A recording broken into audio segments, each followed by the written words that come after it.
If Outlook is crashing, freezing, or just running slower than it should, starting it in safe mode is one of the quickest ways to troubleshoot the problem. Safe mode opens Outlook without add-ins and customizations, so you can figure out whether one of those is causing the issue. In this video, I'll show you exactly how to start Outlook in safe mode in just a few seconds. And if this tutorial helps, please hit like and subscribe for more quick tech tips and step-by-step guides. Let's get started. The first thing you need to do is press the Windows key and the R key on your keyboard at the same time. This opens the Run Dialog box, which is the fastest way to launch programs with special commands. Once the Run box appears, click inside the text field and type outlook.exe/safe. Make sure you include the space before the /safe because that part is important for the command to work correctly. After you've typed the command, click OK or press Enter on your keyboard.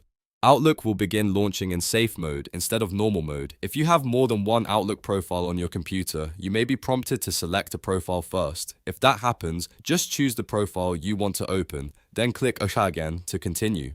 Once Outlook opens, you'll notice it's running in a more basic mode. That's completely normal. Safe mode disables add-ins, extra toolbars, and custom settings that might be interfering with performance. This makes it especially useful if Outlook keeps crashing, won't open properly, or feels sluggish when you try to use it.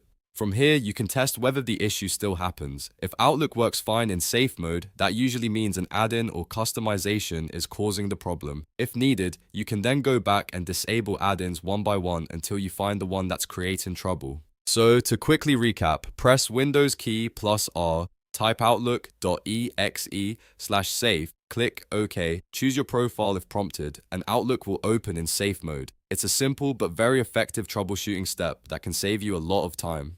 If this video helped, make sure to like the video and subscribe to the channel for more easy how-to tutorials just like this one. Thanks for watching, and I'll see you in the next video.